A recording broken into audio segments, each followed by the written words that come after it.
Bismillah ar-Rahman ar-Rahim. In the name of Allah, the most gracious, the most merciful.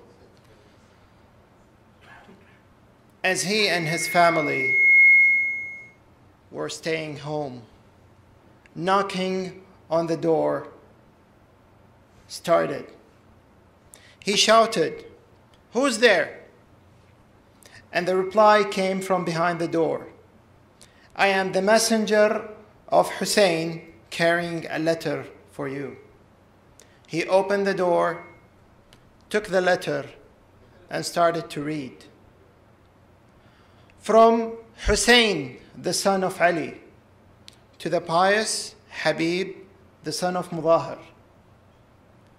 "O Habib,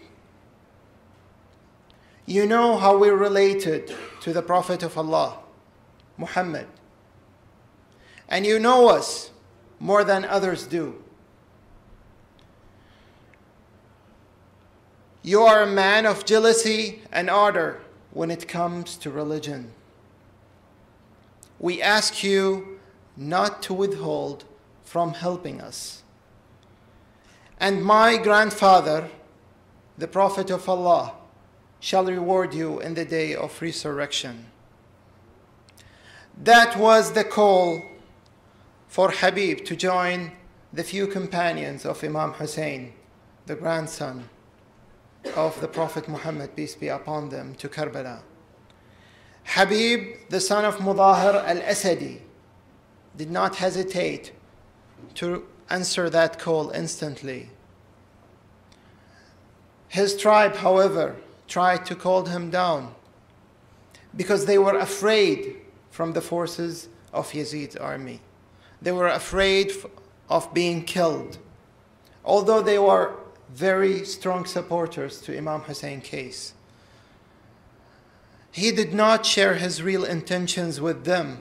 Instead, he asked his servant to go outside the boundaries of the tribe, wait for him there with his horse, and he disguised himself to leave the tribe, arrive there, and start his journey to Imam Hussein. The 75-year-old Habib could simply choose to stay home and ignore that call from Imam Hussein. A man with his age should seek another day to live instead of rushing to the battlefield of Karbala, a battle where he and his few companions fought against a 30,000 army, where the result may be guaranteed loss for all of them. A man with his wisdom could simply settle down for the honor of inviting his peers in the tribe, his younger peers, to go and follow Imam Hussein in his call. Habib, to tell you, was originally a companion of Prophet Muhammad, peace be upon him, and then a companion of Imam Ali, peace be upon him, the father of Imam Hussein. And throughout his age, he did not spare any moment where he could be a true servant to his needs and his people. When Habib arrived to Karbala, he right away was appointed to the left flank of Imam Hussein's small army. And at the day of Ashura, during the battle, it is said that Habib killed almost 62 soldiers of the enemy before being killed, beheaded, and dangled his head to the neck of a horse, and the horse start kicking Habib's head with the knees.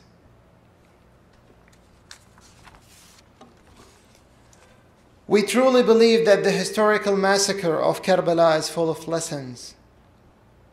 And the lesson I personally learned from the character of Habib is the true and endless service serving of self and others.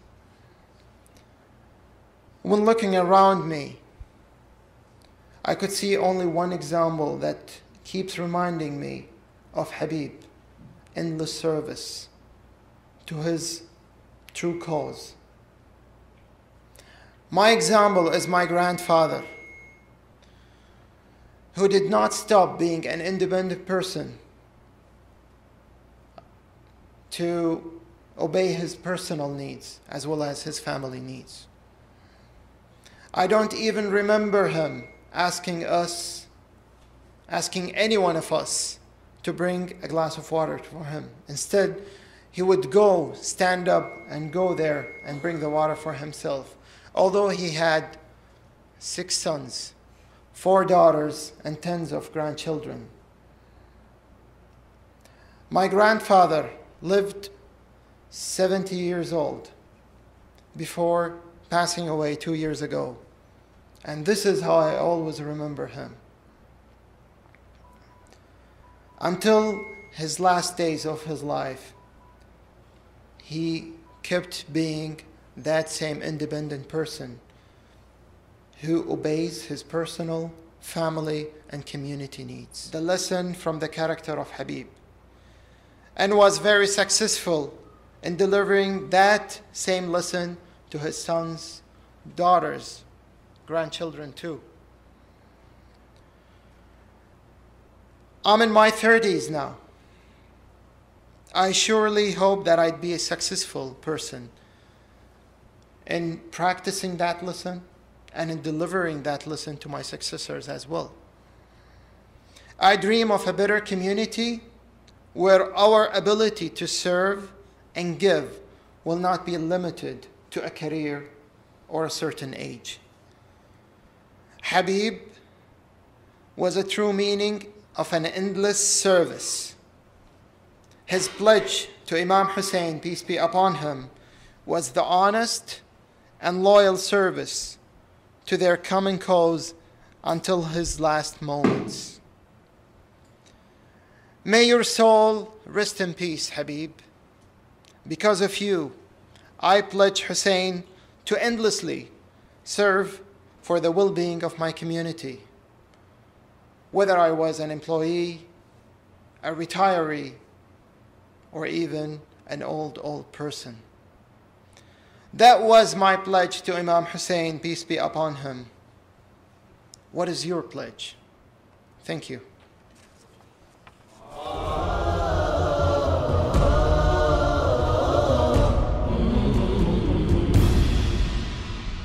Hussein, Hussein.